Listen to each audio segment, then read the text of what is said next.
사실 제가 이제 참고 말씀드리면 2022년부터 24년 1월까지 KF-21을 만들고 있는 한국항공우주산업에서 2년간 근무를 했습니다. 22년도에 이제 폴란드 우리나라가 대규모 방산 수출했을 때 현장에서 그걸 봤죠. 사실은 이렇게 보시면 맞을 것 같아요. K방산은 폴란드 방산 수출 이전과 이후로 나뉜다 라고 생각하시면 될 것 같아요. 제가 이제 22년도에 카이에 입사하기 전에 마지막으로 이제 취재했던 게 뭐였냐면, 당시 창원에 K2 전차의 중요 구성품을 납품하는 중소기업 사장님들을 한번 인터뷰한 적이 있었어요. 그러니까 21년 말만 하더라도 우리나라 방산이 되게 안 좋았습니다. 상황이 정말 안 좋았어요. 그리고 이제 심지어는 그때 이제 K2 전차 4차 양산과 관련된 문제가 있었는데, 당시 이제 그런 구성품을 납품하는 중소기업 사장님들이 만약에 이 K2 전차 4차 양산이 지연되면 회사 문 닫겠다라고 할 정도로 굉장히 안 좋았었어요. 근데 22년도에 러시아 우크라이나전이 터지고, 그때 또 폴란드가 대규모 우리 국산 무기를 구입하면서 상황이 완전히 역전됐죠. 사실 그 전까지만 하더라도 K방산이 세계적으로 이렇게 막 주목을 받지 못했어요. 그냥 한국이 무기를 만들어 수출하네 정도였지, 폴란드 수출 전 딱 그런 형국이었는데, 폴란드가 대규모 방산 수출 계약을 맺으면서 이제는 글로벌 방산에 우리가 들어가게 됐죠. 세계적으로 인지도도 높아지고. 그럼 그 비결이 뭐냐? 일단 중요한 거는 이건 많이 지적하시는 것 중에 하나인데, 이제 가성비, 가격 대비 성능이 나쁘지 않다. 그리고 두 번째는 생산 납기, 이런 것들이 경쟁국 대비 월등히 앞서 있다. 이 두 가지가 가장 컸습니다. 그래서 사실은 지금 이제 K방산이 글로벌 방산에 이제 사실상 진입을 했고, 향후에는 더 커질 것 같아요. 지금 오히려 분야나 품목들도 다양해지고 있고, 그런 측면에서는 사실 저도 이제 한때 방산업체에 근무했던 사람으로서 참 기쁘게 생각합니다. 저는 개인적으로 지금 폴란드, 그러니까 유럽 시장 같은 경우에는 사실 우리가 폴란드를 통해서 시장 진입을 했다라는 것 자체가 굉장히 크다라고 보고, 그 밖에 중동이 다음이 대세다. 중동이 굉장히 유력한 수출 시장이 될 것 같다라고 보고 있고, 얼마 전에는 사실 이제 이라크 국방부 그 중요한 인사들이 3월 달에 2차례에 걸쳐서 한번 우리나라를 방문한 적이 있습니다. 최근에 보면 이라크가 천공투, 국내에서 만든 천공투 지대공미사일도 샀고, 그다음에 수리온도 해외 국가 가운데 처음으로 2대를 사갔고 수출했고 수출 계약을 맺었고, 그래서 지금 이제 이라크 같은 경우에는 전에 들은 바로는 K9 자주포 천무 다연장 로켓포에 좀 관심이 많은 것 같아요. 그런 차원에서도 한번 와서 보고 갔고, 그 다음에 이제 이라크는 또 중요한 게 이라크 군의 이제 각종 기지를 재건하는 사업도 있습니다. 그래서 3월 중순에 와서 우리나라 이제 대우건설과도 이제 미팅을 가졌고, 그 다음에 우리나라 공군기지도 방문해서 기지 재건과 관련된 노하우를 좀 배워갔다라는 소식을 접했거든요. 그 밖에 이제 UAE나 그 다음에 사우디아라비아도 사실은 이제 2017년 18년 이때 사실 K9 자주포를 도입하려고 했었어요. 근데 이제 그때 이제 어떤 문제가 있었냐면, 당시만 하더라도 K9 자주포에 이제 독일산 파워팩을 썼거든요. 엔진하고 이제 미션을 독일 거 썼는데, 이제 사우디하고 독일이 그때 외교 관계가 안 좋았어요. 왜냐면 이제 빈살만이 등극하면서 사우디아라비아 기자를 튀르키예에서 대사관을 끌고 와서 죽여버립니다. 그래서 독일 정부가 사우디에게 무기 수출 금지를 걸어버려요. 근데 이제 K9 자주포가 당시 독일산 파워팩을 쓰다 보니까 거기에 걸려서 수리 안 됐죠. 근데 지금은 이제 국산 파워팩으로 다 교체를 해서 지금 이라크, UAE, 그 다음에 사우디아라비아는 아마 K9 자주포 도입을 좀 더 구체화하지 않을까, 이렇게 좀 파악을 하고 있습니다. 최근에 아시다시피 이제 북한군이 우크라이나에 지금 파병이 됐죠. 그리고 이제 러시아가 지금 이제 우크라이나 전쟁을 겪으면서 겪는 문제 중에 하나가 필요한 포탄이라던가 미사일 이런 것들이 지금 많이 부족한 상황이에요. 그래서 이제 북한에서 지금 대규모로 도입을 해가고 있고, 군 병력도 북한이 보냈고, 그래서 지금 잘 보면 러시아가 북한의 방위 산업을 좀 도와주고 있는 측면이 많습니다. 일례로 지금 북한이 러시아에 북한판 이스칸데르라고 불리는 K-23을 많이 수출했는데, 막상 전쟁에서 써보니까 이 불발률이 너무 높은 거예요. 그래서 실제로 미사일 쏘면 목표에 맞는 것보다 목표물이 아닌 엉뚱하게 떨어지는 게 더 많은 상황이 발생한 거예요. 그래서 이제 들리는 바에 의하면 그런 문제 때문에 러시아 기술자들이 지금 북한에서 미사일 만들 때 뭔가 도움을 준다거나, 아니면 이제 북한이 원하는 예를 들어 우주 기술 이런 것들도 도움을 주고 있다. 그 밖에 또 우크라이나전 통해서 드론에 북한군 병사들이 많이 죽어나가다 보니 드론 관련된 것도 지금 기술을 좀 노하우를 받으려고 한다. 이런 첩보들이 많이 들리고 있습니다. 그래서 아마 북한도 우크라이나 참전 이전과 이후로 굉장히 달라질 것 같아요.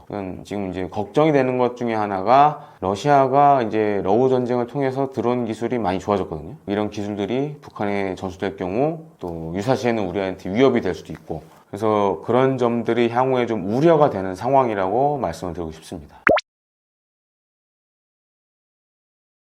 제가 봤을 때는 향후 짧으면 5년, 길면 10년은 굉장히 호황을 누릴 것 같아요. 이제 2022년도에 폴란드 대규모 방산 수출했고, 아마 올해 이제 중동 계약 관련된 얘기들이 또 계속적으로 나올 것 같고, 그 다음에 지금 시장을 사실 이제 점점점 확대하고 있는데, 최근에 남미도 떠오르는 시장 중에 하나고, 그 밖에 이제 지금 미국 같은 경우에는 조선 산업이 이제 붕괴하다시피 된 상황이니까, 우리 이 K 군함의 손길을 많이 필요로 하고 있어요. 미해군 함정들의 유지보수 관리, MRO 관련된 것도 지금 우리나라에 많이 주려고 하고 있고, 심지어는 그 군함 건조 관련된 것도 지금 좀 한국 기업들이 미국에 들어와서 좀 했으면 좋겠다, 이런 얘기들을 많이 하고 있는데, 이렇게 따져보면 앞으로 짧으면 5년, 길면 10년은 나쁘지 않을 것 같다. 그리고 더 중요한 거는, 과거에는 사실 이제 방위 산업이 우리나라 경제에 그렇게 큰 이바지를 하지 못했어요. 근데 지금 아시다시피 우리나라 경제 상황이 안 좋아지는데, 반면에 방위 산업은 굉장히 좋아지고 있죠. 어떻게 보면 이제 우리나라의 신성장 동력이 돼가고 있는데, 물론 이제 숙제도 있습니다. 그동안 사실 어떻게 보면 이제 내수 시장 위주로 많이 발전했는데, 지금 이제 한 가지 예가, 하나 에어로스페이스 같은 경우에는 지금 대규모 해외 투자를 하려고 그래요. 더 이상 내수 시장을 보고 가기에는 우리 방산이 이제는 더 큰 시장으로 나가야 된다라는 생각을 많이 하고 있고, 그에 맞춰서 우리나라 방산업체들이 그럼 어떻게 해외로 나갈 것이냐. 그리고 방위산업은 어느 나라든 마찬가지예요. 국가 전략 산업이고 현지화를 동반하는 그런 산업입니다. 그렇기 때문에 K방산이 향후 성장을 계속 하려면 글로벌화, 그 다음에 현지화가 이제는 중요한 관건이 되고 있다라고 말씀을 드리고 싶습니다.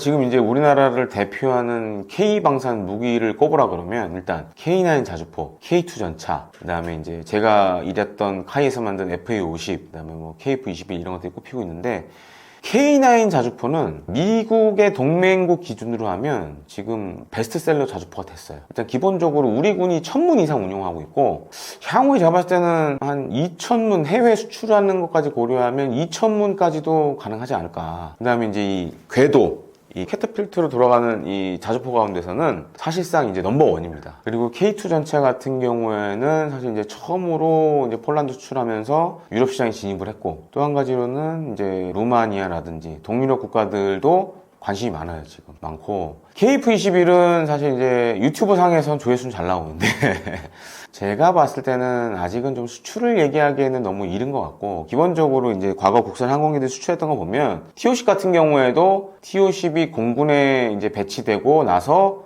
5년 뒤에 처음 수출됐거든요. 그렇게 계산해 보면 빠르면 이제 2026년부터 아마 이 KF-21 전투기가 공군에 납품이 되는데, 그렇게 계산해 보면 빠르면 2020년 말 혹은 2030년 초반이 돼야 이제 좀 팔리지 않을까. 보통 이제 해외 구매국들 같은 경우에는 만들어졌다고 해서 바로 사는 게 아니라, 예를 들어서 우리 공군에서 쓰는 걸 보고 잘 쓰고 있네, 뭐 예를 들어서 운용 유지 비용이 얼마 나오네, 그 다음에 이런 전술적인 용도로 쓸 수가 있구나, 이런 걸 확인하고 나서 사요. 그렇게 계산하면 한 5, 6년 걸려요. 공군에 배치된 이후에도. 따지면은 2020년 말 빨라야, 늦으면 2030년 초라고 봐야 될 것 같고, 일단 KF-21 전투기는 그러니까 현존하는 4.5세대 전투기 가운데서는 가장 최신 전투기고, 물론 경쟁 기종으로 프랑스 라팔이나 유로파이터 타이푼이 있지만, 이들 전투기보다는 그래도 가장 최신 모델인 게 강점으로 꼽히죠. 그리고 가격도 유로파이터나 라팔이나 기본적으로 대당 가격이 1,500억이 넘어요. 근데 이제 KF-21 전투기 같은 경우에는 지금 이제 공대공만 할 수 있는 블록 1 같은 경우에는 900억에서 1,000억 사이 정도 하는 걸로 알려져 있는데, 향후에 이제 블록 2가 다목적 전투기로 변신합니다. 이제 공대공, 공대지, 공대하 뭐 이런 걸로 하는데, 그래도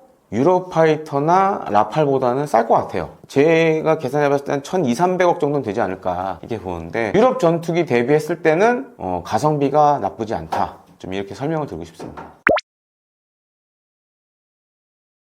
아마 이제 구독자분들 가운데 군대를 다녀오신 분들이 저는 꽤 있을 거라고 생각을 합니다. 그래서 이제 저도 이제 군대를 99년도에 갔다가 2001년에 병으로 전역을 했는데, 군생을 하다 보면 이제 훈련을 많이 하게 되죠. 근데 훈련 때 보면 이제 사용되는 몇 가지 단어가 있어요. 그 중에 하나가 이제 데프콘이라는 단어인데, 보통 이제 방어 준비 태세 뭐 이런 식으로 한국어로 번역을 하게 됩니다. 그래서 뭐 보통 이제 군대에서 훈련할 때 뭐 데프콘 3, 데프콘 2, 그다음에 데프콘 1까지 이렇게 올라가게 되는데, 뉴스에서 사실 이 데프콘이라는 단어를 보기는 힘들어요. 제가 이제 2017년 그리고 16년, 15년에도 그 북한과의 막 전쟁 위기설이 굉장히 많이 있었던 시기로 기억이 되는데, 사실 뉴스에서 데프콘이라는 숫자가 나오면 그때는 정말 긴장하셔야 될 수도 있어요. 기본적으로 지금 평시 같은 경우에는 데프콘 4를 유지를 하고 있고, 거기에 더해서 만약에 북한이 뭔가 군사 도발적인 징후들이 막 보이기 시작한다 그러면 데프콘 3로 이제 넘어가고, 데프콘 2가 되면 사실상 이제 전쟁이 코앞에 닥쳤다라고 봐야 되거든요. 그리고 이 데프콘 외에 우리가 좀 이제 주의 깊게 봐야 될 게 이제 와치콘이 있습니다. 이제 한미연합사령부가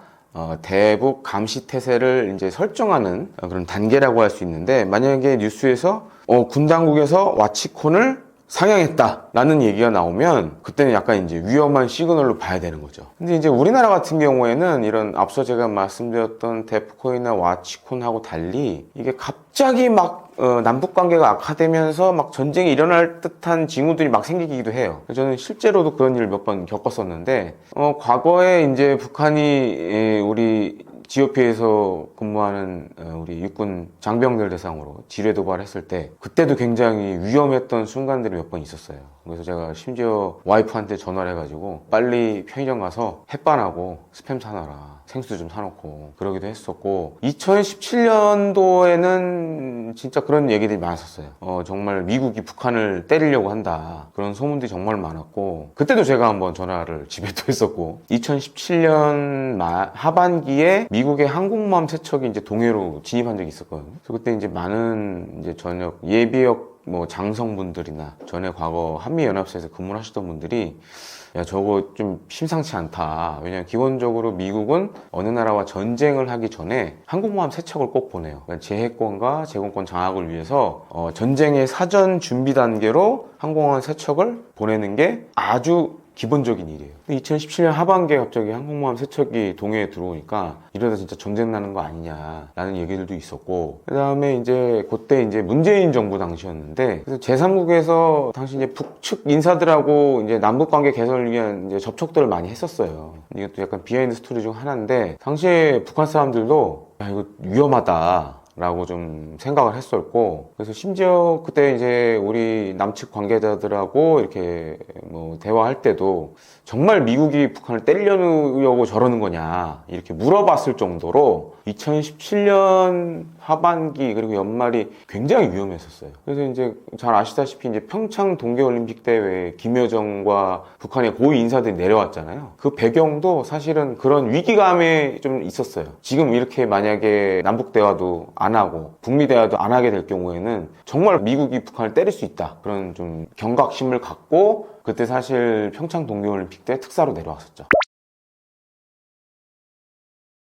사실은 이제 아시다시피 서울은 거의 이제 주거하는 사람이 1000만 명이 거의 넘죠. 뭐 수도권 포함하고 그러면 더 많을 텐데, 보통 이런 1000만 명이 넘게 사는 도시를 메가시티라고 합니다.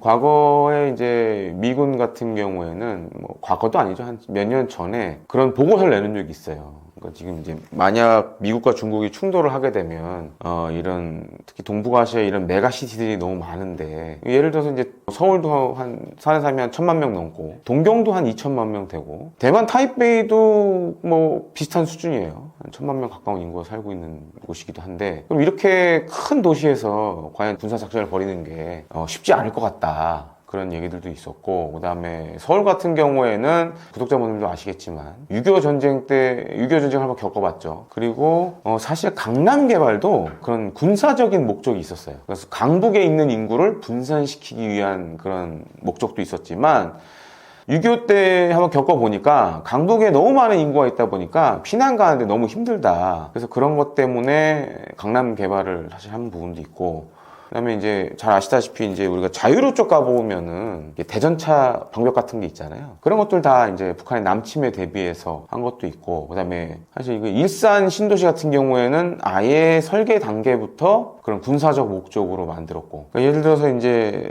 파주 문산에서 만약에 북한군이 이렇게 내려온다. 그러면 여기 지금 뭐 문산 이쪽 개성 문산 축선 같은 경우에는 우리 육군의 핵심 전략들이 거의 다 있습니다. 그래서 이 내려오는 길을 막기 위한 준비를 다 하고 있거든요. 그럼 이제 북한 입장에서 어디 뭔가 이제 우회를 해야 되는데, 우회하면 딱 걸리는 게 일산이에요. 그래서 일산에 예를 들어서 이제 도시 만들 때부터 중요 교차 지점 같은 경우에는 유사시에는 이렇게 약간 토치카로 쓸 수 있게도 이렇게 설계를 해놨고, 분당도 사실 비슷해요. 분당도 저도 이제 뭐 분당에서 오래 살았지만 살면서 느꼈던 게 뭐냐면, 아, 분당도 유사시에는 일산처럼 쓸 수 있겠구나. 왜냐면은 서울에서 이제 어떻게 보면 이제 다른 지방으로 빠져나가는 그 경부 고속도로가 옆에 있잖아요. 그렇기 때문에 이제 중요 어떻게 보면 군사적 축선 중에 한 군데 있기 때문에 분당도 사실 좀 그런 목적이 저는 있다고 좀 보고 있습니다. 그리고 군사 작전하기 굉장히 어려운 도시 중에 하나고, 그다음에 이제 과거에 북한이 이제 서울 불바다 발언한 적 있잖아요. 근데 저도 이제 뭐 세계 여러 나라를 돌아다 보니까 사실 이제 우리나라 건물 같은 경우에는 몇 가지 특징이 있어요. 예를 들어서 일본을 가보시면, 도쿄 이런 데 가보시면 물론 내진 설계 이런 건 잘 돼 있지만 이 건물에 잘 보시면 그 단열재가 안 들어가 있어요. 대만도 마찬가지입니다. 단열재가 안 들어가 있어요. 그러다 보니까는 어떻게 보면 이런 폭격의 상황이 발생했을 때 우리나라 건물들은 중간에 단열재가 들어가 있어서 어떻게 보면 약간 방호력 자체가 좀 좋아요. 그리고 이제 북한이 갖고 있는 뭐 170mm 자주포, 240mm 방사포를 보통 이제 묶어서 장사정포라고 얘기를 하는데, 북한이 만든 장사정포 같은 경우에는 사실 사거리를 길게 하기 위한 것만 염두에 뒀지 위력 자체는 그렇게 뭐 세진 않습니다. 물론 이제 이 만약에 포탄이 서울이나 수도권에 떨어지게 되면 사실 이제 물론 이제 인명 피해도 발생할 수밖에 없지만 더 사실 무서운 거는 많은 사람들이 패닉에 빠지게 되면 그때는 더 큰 이제 문제가 생길 수밖에 없거든요. 또 한 가지로는 뭐 서울도 그렇고 수도권에 있는 도심들도 대부분 같은 문제가 있는데, 사실은 우리나라 같은 경우에는 민간 대피소 시스템이 많지가 않아요. 다만 이제 기본적으로 건물의 지하시설들, 그 다음에 지하철 역사 등이 이런 걸로 쓰이고 있는데, 예를 들어서 북한이 쏘는 장사정포, 이런 재래식 포탄에는 어느 정도 이제 대응할 수 있는 능력을 갖고 있지만, 예를 들어서 핵 같은 경우에는 이런 현재 우리나라에서 갖고 있는 대피소 체계로는 사실 어떻게 할 방법이 없어요. 그래서 서울시 같은 경우에도 정말 그런 핵과 생화학 무기에 견딜 수 있는 민간 대피소는 제가 알고 있기로는 서울시청 아래에 있는 대피소밖에 없는 걸로 알고 있어요. 그 정도로 어떻게 보면 이 민간 대피소 시스템 자체는 굉장히 좀 낙후되어 있고 뒤쳐져 있다. 반면에 이제 유럽의 북유럽 같은 뭐 핀란드 같은 나라들은 이런 민간 대피소 시스템이 되게 잘 돼 있습니다. 그래서 뭐 지하 깊숙이도 돼 있고, 평시에는 다목적 시설로 사용하다가 유사시에는 이렇게 대피소로 사용할 수 있게끔 이렇게 전환되는 체계를 갖고 있고, 뭐 이제 많은 분들이 아실 거예요. 스위스도 사실 그런 여러 가지 대피소 체계를 갖고 있습니다. 반면에 우리나라는 좀 이런 부분이 굉장히 취약한 상황이죠. 사실 이제 지난해 국군의 날 행사 때 처음 현무5가 등장을 했었죠. 사실 저도 그때 국군의 날 당시 이제 그 나온 이동식 발사대와 이런 것들 보면서 사실 깜짝 놀랐는데, 현무5가 이 대략 이제 짐작해본 길이로만 봤을 때는 현재 그 미국이 갖고 있는 대륙간 탄도미사일 미니트맨 3하고 거의 크기가 비슷해요. 사실은 미사일의 크기로만 봤을 때는 거의 대륙간 탄도미사일급이다 라고 말씀을 드리고 싶고, 이제 일각에서는 뭐 한 발로 평양을 초토화시킨다 뭐 이런 얘기를 하는데, 그건 약간 좀 과장이 섞인 얘기고, 현무5는 사실 재래식 탄두를 갖고 있는 탄도미사일입니다. 근데 이제 추정키로는 열 압력탄을 사용하는 것 같아요. 열 압력탄이 뭐냐면, 폭발했을 경우에 상당한 폭발량과 함께 열과 압력이 동시에 발생을 합니다. 그래서 국가연에 뭐 나오신 분이 이제 설명하기로는 여러 발의 현무5를 만약에 평양에 쏘게 되면 평양 시내가 초토화될 수 있다라고 이렇게 얘기를 하는데 뭐 틀린 얘기는 아닌 것 같아요. 작년 10월에 나왔던 현무5는 이제 어떤 분들은 뭐 벙커버스터, 지하 관통 기능이 있다고 하는데 제가 확인해 본 바로는 아직 그런 기능은 없는 것 같고 향후에 나올 뭐 현무5 다시 2, 다시 3 뭐 이런 게 지금 계속 준비를 하고 있거든요. 차후 개량형에는 정말 이 지하 깊숙한 곳까지 관통을 시킬 수 있는 그런 능력을 갖출 걸로 이렇게 알려져 있고요. 다만 이제 이번에 공개됐던 거는 왜냐면 이제 지하 시설물을 공격을 하려면 지상에 있는 건물들을 없애야 됩니다. 그래서 이제 그런 목적으로 개발을 했다라고 제가 취재를 해보니까 좀 이제 파악이 그렇게 되고 있고 추후에는 아마 이제 지하 깊숙이 있는 북한의 중요 시설물을 타격할 수 있는 그런 기능도 갖출 것으로 지금 예상이 되고 있습니다. 사실은 이게 굉장히 생각하고 싶지 않은 시나리오 중에 하나인데 근데 그나마 우리나라가 다른 나라에 비해서 좀 장점으로 꼽히는 것 중에 하나가 구독자분들 중에도 많이 이제 아실 겁니다. 우리나라 같은 경우 특히 서울 시내 같은 경우에는 이런 초고층 빌딩에 방공 포대들이 다 있어요. 20mm 벌컨이라던가 그 다음에 이제 우리나라에서 만든 신궁, 미스트랄 이런 것들이 사실 이제 중요한 지점 건물 옥상에는 기본적으로 다 배치가 돼 있고 그 다음에 서울은 잘 보시면은 이렇게 산으로 둘러싸여 있잖아요. 그래서 중요한 산 정상에는 사실 대부분 방공포대들이 있습니다. 근데 이제 드론 같은 경우에는 사실 이제 크기가 작기 때문에 레이더에 잘 안 잡혀요. 레이더에 잡히더라도 굉장히 가까운 거리에 와야지만 잡을 수가 있어요. 그래서 이제 그런 단점들이 있는데 그나마 이제 다행인 건 우리는 다른 나라들에 비해서 그런 이제 방공 진지들을 서울 시내에 다 있고 그리고 이제 육안으로 이제 만약에 파악이 된다 그러면 요격할 수 있는 그런 체계를 갖고 있는데 1000기 정도 날라오면 사실 이 1000기의 드론 중에 대부분은 목표가 아마 이런 방공 시설일 겁니다. 그러면 이런 드론들에 의해서 만약에 방공 시설이 공격을 당하면 방어 체계가 다 무너지는 거죠. 그렇기 때문에 막기 좀 되게 어려울 것 같다라고 좀 말씀을 드리고 싶습니다.